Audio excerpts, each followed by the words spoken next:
ازيكم عاملين ايه؟ النهارده الفيديو بتاعنا عن هيشان الشعر. ازاي اقدر اتحكم في هيشان الشعر وازاي اهتم بيه من قبل ما ابدا الشاور لغايه بعد ما اخلص الشاور. مبدئيا كده اي حد بيسالني ازاي اتحكم في هيشان الشعر هقول له الحل في الترتيب، والترتيب هنا بيبدا من قبل ما ادخل اخد شاور لبعد ما اخد الشاور، مش قبل بس ولا بعد بس. بنعمل ايه علشان نتحكم في الهيشان؟ يلا بينا اقول لكم بالتفصيل. اول حاجه قبل الشاور لازم وضروري حمام الزيت. وطبعا احنا قلنا انواع الشعور وانواع مسامية الشعر وازاي نعمل اختبار المسامية عشان نعرف الزيوت المناسبة لكل نوع شعر.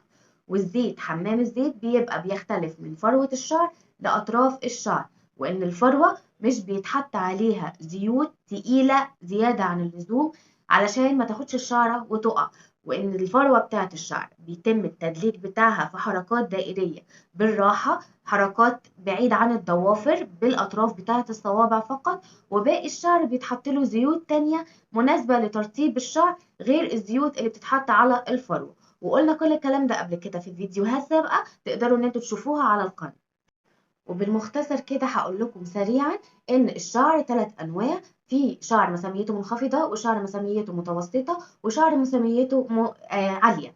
الشعر اللي مساميته منخفضه بيستخدم الزيوت الخفيفه جدا، المتوسطه بيستخدم الزيوت الخفيفه او الزيوت التقيله المخففه بزيوت خفيفه. الشعر اللي مساميته عاليه جدا بيستخدم كل انواع الزيوت اللي تتخيلوها، سواء قوامها خفيف او متوسط او تقيل، مش بيقول لا لاي نوع من انواع الزيوت. احنا اتفقنا ان احنا بنحط حمام الزيت على الشعر من نص ساعة لغاية ساعتين على حسب ما شعرك بيستحمل. يعني لو شعرك ضعيف مش بتحطي حمامات الزيت دي لفترة طويلة، واحدة واحدة بتبدأي ان انت تطولي المدة. يعني مثلا بتبدأي بنص ساعة، المرة اللي بعدها بتزودي ربع ساعة، المرة اللي بعدها بتزودي ربع ساعة لغاية ما توصلي لساعتين مثلا.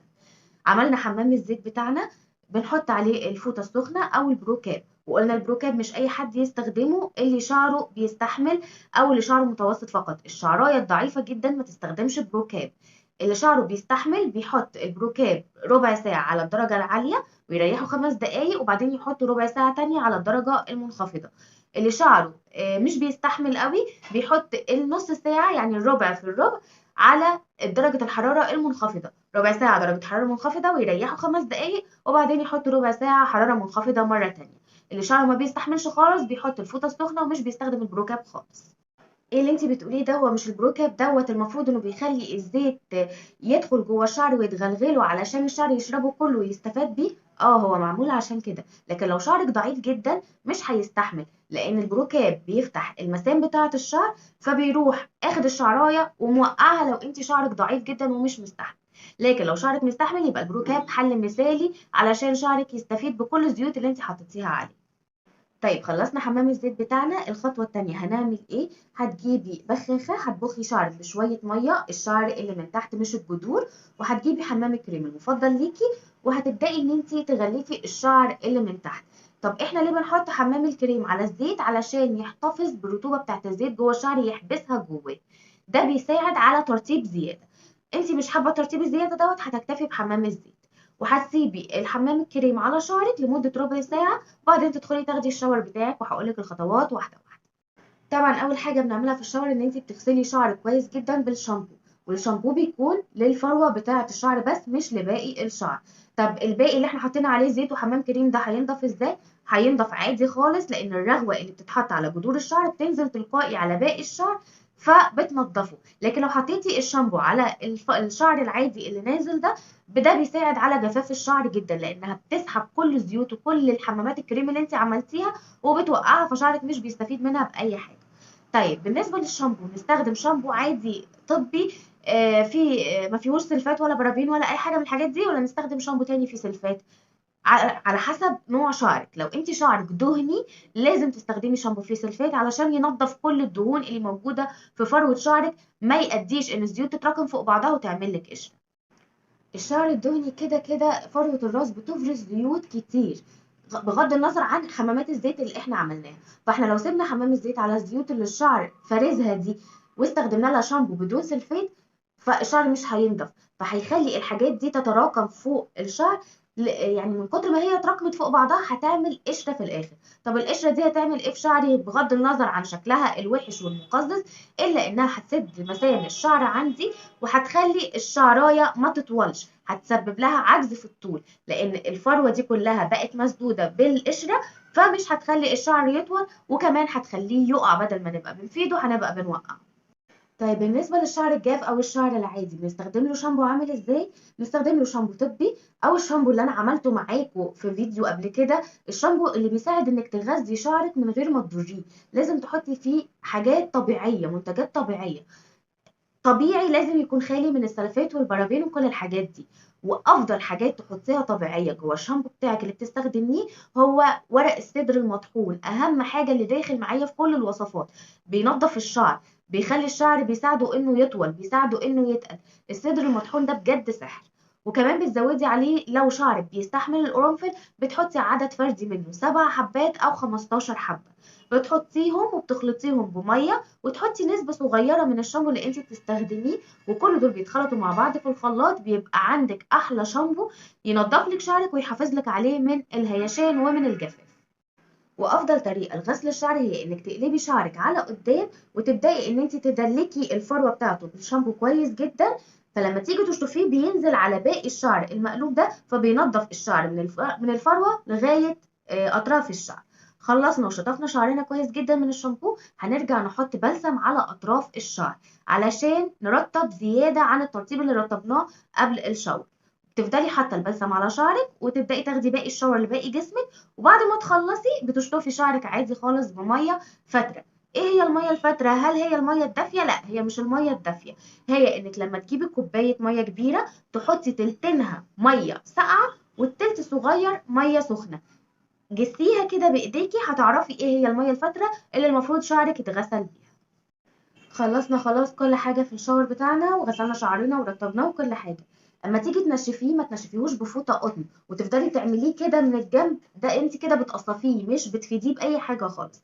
لازم تنشفيه بفوطة مايكرو فايبر. مايكرو فايبر بيكون حنين جدا على الشعر، وفي نفس الوقت بيسحب منه المية بطريقة كويسة قوي وبسرعة جدا. طيب انت لو ما عندكيش وقت ان انت تسيبي شعرك ينشف بالمايكرو فايبر، هتضطري ان انت تنشفيه بسشوار بس على هواء بارد مش هواء سخن. نشفنا شعرنا، نيجي بقى لأهم مرحلة وهي الترطيب بعد الشاور. ما ينفعش ان انت تسيبي شعرك من غير ما ترطبيه وتقولي انا عملت له حمام زيت او حمام كريم فهو مش محتاج. لا، شعرك محتاج، لازم يترطب بعد الشاور. شعرك نشف او نشف بنسبة 50%، هتبدأي ان انت تدهنيه الليف ان اللي بتستخدميه. في ناس بتحب تستخدم كريمات، في ناس بتحب تستخدم زيوت، في ناس بتحب تستخدم بديل زيت. شوفي شعرك بيحب ايه واستخدميه. انا عن نفسي بحب استخدم زيوت خفيفة جدا. وبعد الشاور ما بنحطش الزيوت على فروة الشعر، لا احنا بنحط على الشعر كله من بره لغاية تحت، من اول هنا لغاية تحت، بس ما بنجيبوش على الجدر. انا بحب استخدم الزيت الهندي، زيت امامي، قلت لكم قبل كده عليه في فيديوهات كتير. عايزة تحفظي الترطيب بتاع الزيت كمان زيادة، هتحطي نسبة من الزيت ومعاه نسبة من السيرم بتاعك او بديل الزيت، اخلطيهم ببعض ودهني بيهم شعرك. نقطة مهمة جدا وهي انك بعد ما خلاص دهنتي شعرك وصففتيه وسرحتيه وكل حاجة، لما تيجي تربطيه لازم تربطيه بتوكة ستان. ما ينفعش ان انت تربطيه باي توكة تانية عادية استك او اي حاجة، لانها اولا بتلف الشعر عليها بتخليه يتعقد، تاني حاجة انها بتخلي الشعر يتنفش كده من بعضه، ما يبقاش نايم، لا بتخليه يبقى هايش، تخليه يبقى متطاير في كل اتجاه. وكمان لما تيجي تنامي لازم تبقي لابسه بونيه ستان. طب لو ما عندكيش بونيه ستان، اي كفر مخده ستان نامي عليه. ما عندكيش اي طرحه ستان، حطيها على المخده بتاعتك ونامي عليها، لان دي بتحافظ على الشعر من التطاير، ما بتخليهوش يبقى مكهرب. الكهرباء بتاعت الشعر دي بتروح خالص لما تستخدمي الحاجات الستان اللي انا قلت لك عليها. جربي كده، استخدمي يوم انك تنامي على ستان، واليوم التاني جربي انك تنامي على قطن، هتلاقي الفرق واضح جدا. وانك لما هتنامي على قطن شعرك هيتطاير ازاي. ايه الفرق بين القطن وبين الستان؟ هقولك تجربة بسيطة قوي. هاتي حتة قطنة كبيرة وكبي عليها مية، هتعمل ايه؟ هتشرب كل المية اللي انت كبيتيها عليها. طب هاتي اي حاجة ستان وكبي عليها مية، هتلاقي المية بتتزحلق من عليها مش بتثبت.